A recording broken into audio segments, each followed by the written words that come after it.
देखो, जो हमारा molecular basis of inheritance chapter है उसमें ये जो जेनेटिक कोड है उसे समझना ही अपने आप में एक बहुत ज़्यादा टास्किंग हो जाता है। ठीक है, तो आज जो है मैं इसको जेनेटिक कोड को डिकोड करने की कोशिश करूँगी जो कि एनसीईआरटी में दिया गया है। सबसे पहले देखो एनसीईआरटी क्या कहती है। एनसीईआरटी कहती है कि during replication and transcription of nucleic acid was copied to form another nucleic acid. सही बात है, क्या गलत है? देखो, जब भी हमारे पास रेप्लिकेशन होता है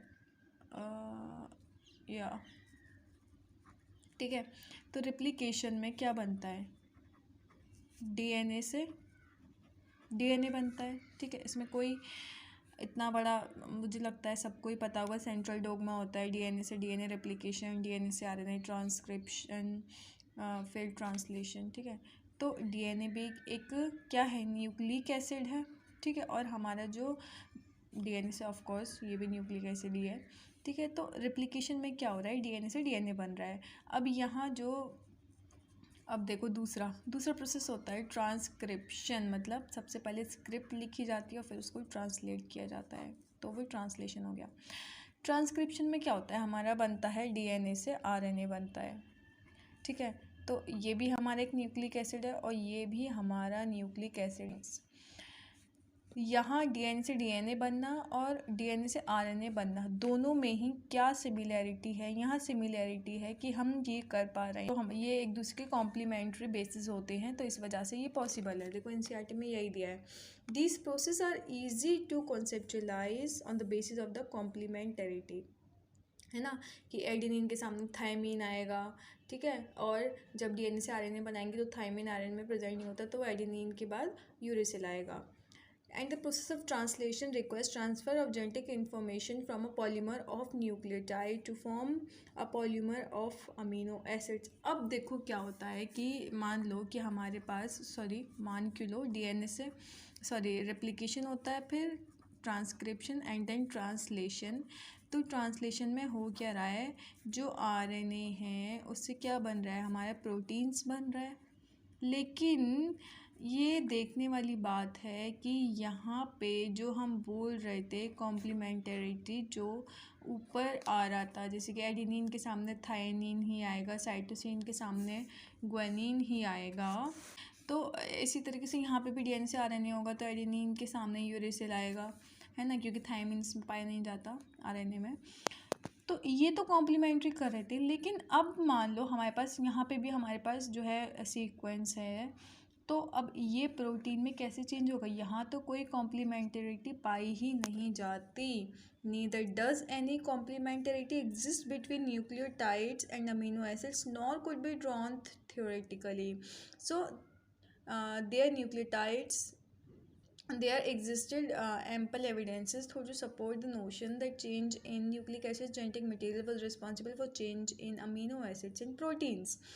मतलब जो प्रोटीन जनरली क्या होता है? प्रोटीन्स हमारा अमीनो एसिड का क्या है? सीक्वेंस है। अमीनो एसिड का क्या है? सीक्वेंस है। क्या? Protein. So this led to the proposition of genetic code that could direct the sequence of amino acid during the synthesis of protein.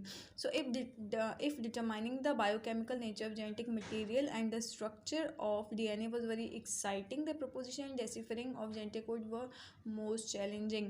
In a very true sense, it required involvement of scientists from several disciplines like physicists, organic chemists, biochemists, geneticists।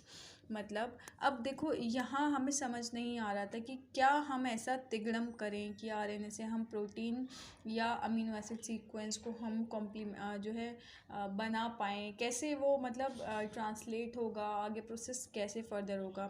तो इसमें physicist, organic chemist, biochemist, geneticist बहुत सारे लोग involve हुए। तो सबसे पहले it was George camo, ठीक है, जो कि एक फिजिसिस्ट थे। ठीक है, इन्होंने क्या कहा? इन्होंने कहा हमारे पास यू, सी, ए और जी, 4 हमारे पास जो है नाइट्रोजनस बेस होते हैं। If they have to code for 20 amino acids, मतलब जो हमारा बॉडी है उसमें 20 तरीके की अमीनो एसिड्स हैं। ठीक है, और इन अमीनो एसिड्स को 4 तरह के नाइट्रोजनस बेसिस जो है कोड करते हैं। बट ये कैसे? तो सबसे पहले तो ये बात ध्यान रखना, इस 4 मार्क कर लो कि जॉर्ज गैमो ने बताया था, जो कि एक फिजिसिस्ट थे, कि 4 नाइट्रोजन बेस होते हैं UCAG, जो कि 20 अमीनो एसिड को कोड करते हैं। It was George Gamow, physicist, who argued that since there are only 4 bases and if they have to code for 20 amino acids, the code should constitute the combination of bases, and he suggested that in order to code for all 20 amino acids, the code should be made up of 3 nucleotides. सबसे पहली बात उन्होंने ये बताई, और दूसरी बात उन्होंने ये बताई कि बेस से मिलके बना होता है, और यही कोड जो है एक अमीनो एसिड के लिए रिस्पॉन्सिबल होता है इसको कोडिंग करने के लिए। ठीक है, ये इन्होंने दूसरी बात बताई। This was a very bold proposition because a permutation combination of 4 की power cube would generate 64 codons, generating many more codons than required. देखो आप, मतलब अब मैं ये कहूँगी कि 3 का ही उन्होंने क्यों बोला। आप एक एक का बना लो, UCAG, तो इसकी क्या बनेंगे? 4 ही तो हमारे पास जो है अमीनो एसिड बनेंगे। अगर मैं UC कर लूँ, CA कर लूँ, AG, अगर मैं 2 का करूँगी, देखो 4 × 1, 4 की पावर 1, तो ये 4 ही अमीनो एसिड, लेकिन हमें कितने कोड करना है? 20 अमीनो एसिड कोड करने हैं। उसी तरीके से अगर हम 2 के पेयर बनाए तो 4 × 4 कितना हो जाएगा यार? इतना तो सभी को पता होगा ना? नहीं है ना? तो बहुत है। आप अगर देखेंगे तो ये 3 अगर आप 2 के बनाएंगे तो हमारे पास 4 की पावर का क्यूब, तो 16 जो है मिलेंगे। ठीक है, यहाँ आप बना के देख लेना सारे।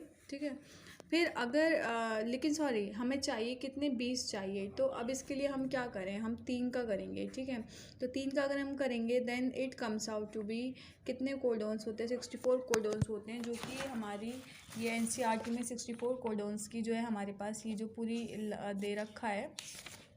ठीक है, तो providing proof that the codon was a triplet was a more daunting task and the chemical method developed by Hargovind Khurana. और ये जो मैंने तुम्हें बताया अभी, ये 64 कोडोन्स क्यों होते हैं, this was given by Hargobind Khorana. ठीक है, तो ये चीज़ भी ना याद रखना। इन्होंने पता है क्या किया था? इन्होंने सिंथेसाइज किया था RNA molecule with defined combinations of basis, homopolymer और कोपॉलीमर्स मिला के। फिर उसके बाद जो मार्शल नीरेनबर्ग से उन्होंने सेल फ्री सिस्टम लिया प्रोटीन सिंथेसिस के लिए, मतलब प्रोटीन सेल में ही बनती है। इन्होंने क्या किया? इन विट्रो, देखो in vivo inside the body, in vitro outside the body. तो उन्होंने आउटसाइड द बॉडी का हम कह सकते हैं cell free system more appropriately. तो सेल के बाहर इन्होंने प्रोटीन सिंथेसाइज किया एंड सेवेरो ओकोआ एंजाइम। तो ये याद रखना, ये सेवेरो ओकोआ एंजाइम क्या है? This is most important for the NEET. This is polynucleotide phosphorylase. This was also helpful in polymerizing RNA with defined sequence in a template independent manner, means enzymatic synthesis of RNA। ठीक है, cell free system लिया, enzyme के through RNA जो है polymerase किया, बनाया हमने RNA molecule को। टेम्पलेट इंडिपेंडेंट मैनर क्यों? आउटसाइड द बॉडी कर रहे हैं, इसमें कोई टेम्पलेट हमने यूज़ नहीं की है ना। मतलब जो पूरा हमारा सेंट्रल डोग में चलता है वो सब हमने कुछ नहीं किया, डायरेक्ट हमने क्या किया? कोडोन्स के थ्रू जो RNA मॉलिक्यूल हमने बनाया। हमने नहीं बनाया, मार्शल नीरेनबर्ग्स ने बनाया। तो ये 64 कोडोन्स देख लो, इसको ऐसे रख लो, इसको ऐसे रख लो, फिर तुम इसके पेयरिंग करोगे तो तुम्हें मिल जाएंगे। अब इनके जेनेटिक कोड जो है ये इसको याद रख लेना। ठीक है, कैसे भी करके इसको याद रखना। इसके फीचर्स क्या हैं? तो ये ट्रिपलेट्स होते हैं। ठीक है, ये तो हमें किसने? जॉर्ज गैमो ने बता ही दिया था। 61 कोडोन्स जो होते हैं वो अमीनो एसिड के लिए कोड करते हैं। बाकी के जो 3 कोडोन होते हैं वो किसी चीज़ के लिए भी कोड नहीं, उनको हम बोलते हैं non sense, anti sense codon या स्टॉप कोडोन्स हमें उसको बोलते हैं। ठीक है, जो कि होते हैं UAA, UAG, UGA, UAA, UAG और UGA। तो इसको ना याद रख लेना। इनको हम एंटी सेंस, यार लिखूँ क्या? तुम सुन लो बस। एंटी सेंस, नॉन सेंस या एंटी सेंस नॉन सेंस या फिर स्टॉप कोडोन्स हम उसको बोलते हैं। ठीक है, यूनिवर्सल होते हैं भाई, यूनिवर्सल नहीं होते तो ह्यूमन इंसुलिन बैक्टीरिया से पैदा न की जा सकती।